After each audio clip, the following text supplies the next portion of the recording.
over to Biddy's. It's 7 o'clock, a little after 7. Waited for you to get ready. I miss you, my love.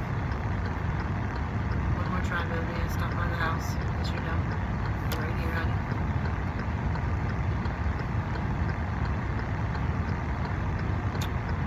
Talking to Father, Mother. Wish I could see you, my love. Wish I could see you. Your accent's earlier, dear. Everything feels so romantic with you, babe. The high vibe. Your house looks nice. Stop by and say hello. I love you, babe. Head in the Biddies. See if you're there. Alright.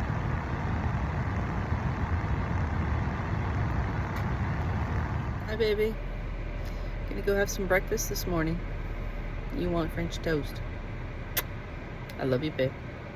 Be lovely to see you today. I wish. God knows I dream a lot. I miss you, honey.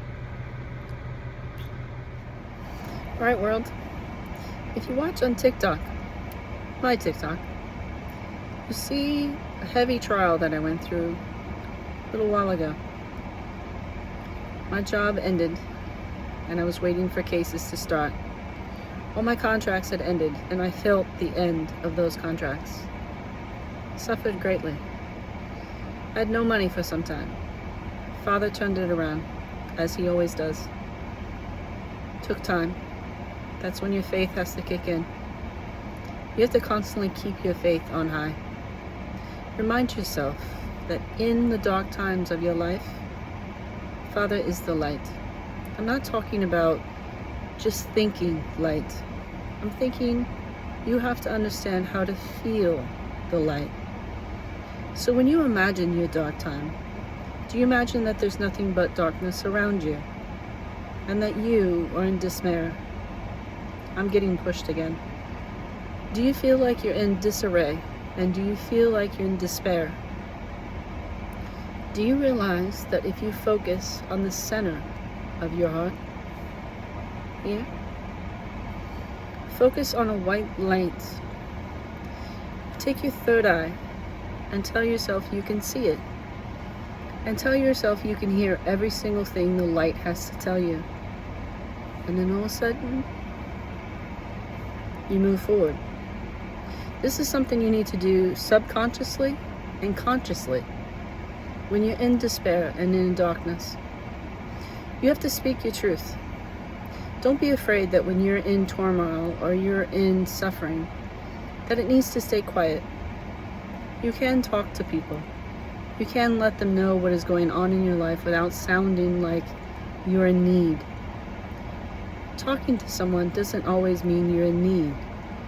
It just means you need to express. But you can also be in silence. You can suffer in silence. And sometimes that brings you great power because you're working on yourself and you're not concerning yourself with other people's worries. Because sometimes you could tell people your worries and they say, oh, it's fine, don't worry about it, it'll get better. And it'll just piss you off because you're like, you're not paying attention to my hurts and my pains. So sometimes you have to learn to balance your emotions. Now people will say, go with the ebb and flow of things. And what they're trying to do is to tell you that you need to ebb and flow. But do you know why? It doesn't mean you're not supposed to feel emotion. You're supposed to feel emotion with every single bit of your life. You have to face your emotions. Don't ever run away from those emotions. You control that emotion. You run away from it, the emotion controls you. When people say run with the ebb and flow of life, what they're trying to tell you is harness the energy inside your body. If you can harness your energy inside your body, you can move with the ebb and flow of the earth. See, the earth is gravity, and we all know how hard gravity can be when you're up high. So when you're in a public eye and people said that you're getting pushed and there's too much energy and they don't know what happens to them. Gravity. See, so much energy can come at you that it can pull you down and weight you down when you're feeling high. Do you understand that? This is what this means, ebb and flow of life. When the energy comes at you, do you know how to move it? Do you know how to ground it when you want? Do you know how to pick it when you want? Do you know how to get rid of it when you want? Do you know how to stop it when you want? On and on. This is what ebb and flow means. Move with the universe. Move away from those that harm you. See, many things of a master is very different for each master. Many people know Buddha as a master. Many people know Bruce Lee as a master. Many people know Deepak Chopra as a master. Different masters, aren't they, at many different things. But each of them would tell you what? Each of them would say one thing to you. Is it the word learn? Is it the word let? Is it the word go? You decide. Are you the master of your life? Because I am. See, I've been on an epic journey for the Lord. And I can tell you that through this entire journey, there have been things hidden from me, that the Lord hid from me. The devil stole my memories, destroyed my life, and I had to sit and watch. That would be the word I would tell you. Watch. Because it gives you the biggest perspective of how large the universe is inside of you. See, when you watch, you become the witness, as many masters have told you to do. But do you do it? When you're in the darkest of your days, do you sit and watch? Or do you act? Now, many people will tell you, you have to act. I would tell you, you have to act when it's the right moment to act. Many people have hurts and pains, and many people are not first responders.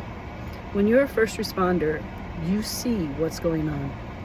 You react with your instincts. But you also watch, because you know when to step and when not to. See, the difference in your emotions is that you're supposed to feel every single emotion and harness it. You don't let it overtake you. You don't let it run away with you. You tell it, you're mine. You're my emotion. No devil, no demon, no person can take that from me. I get to decide. So you tell yourself, you get to decide what you want to face. Many people will run away from their emotions.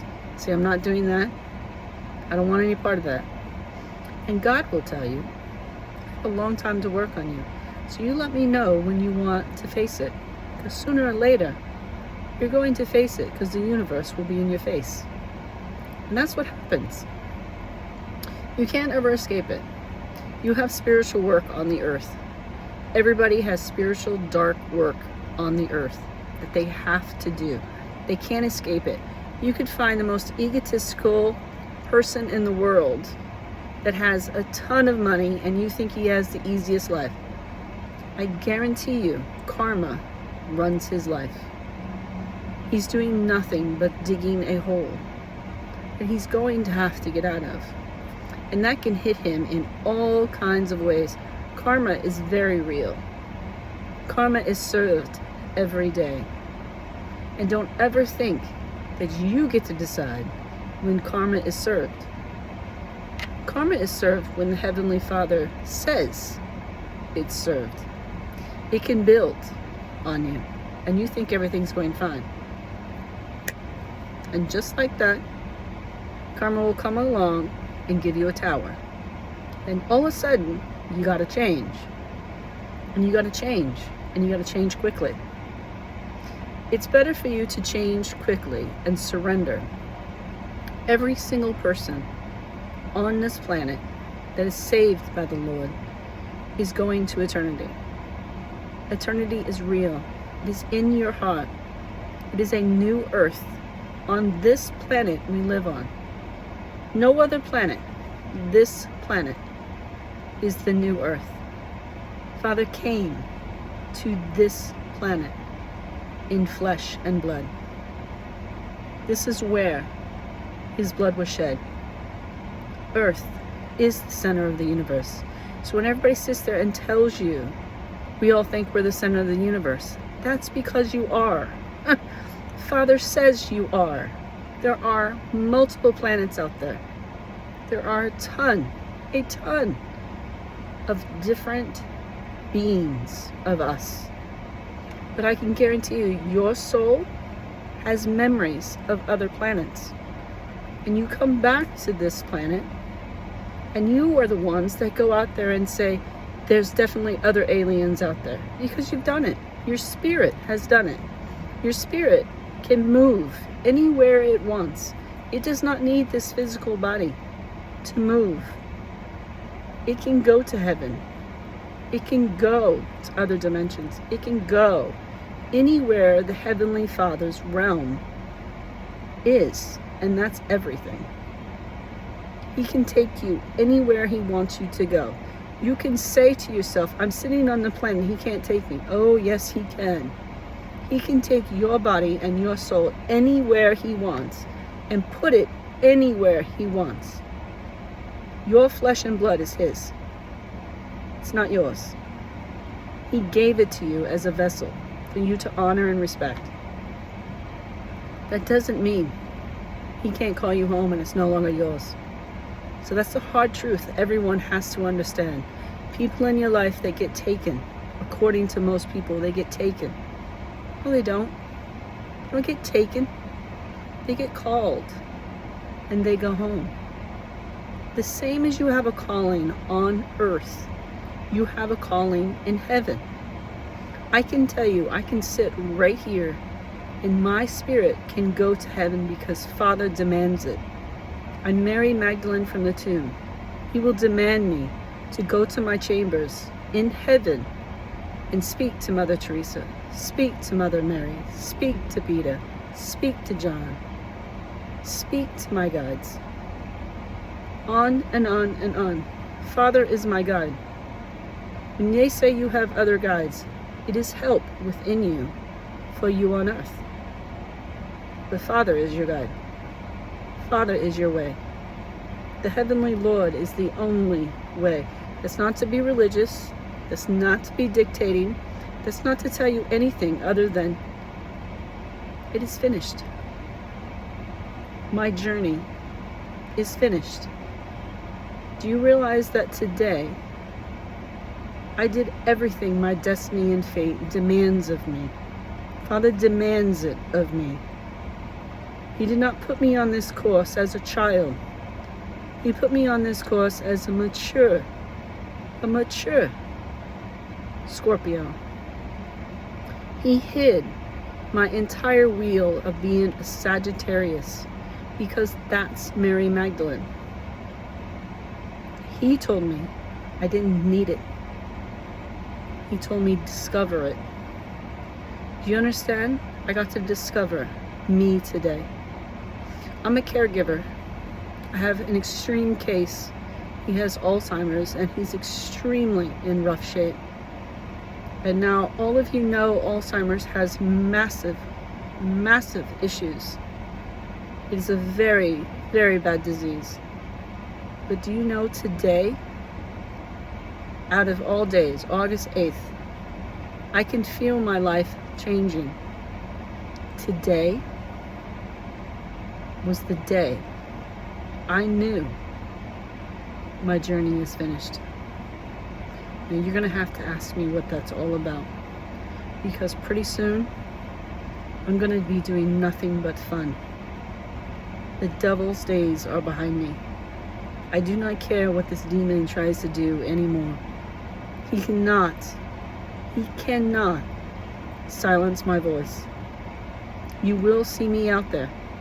Now, I will be, hopefully, doing the book that I have written 10 years ago, throughout this journey. Maybe that's how I get out there. Or maybe Father blesses a painting. Maybe I win. All I know is that I won today.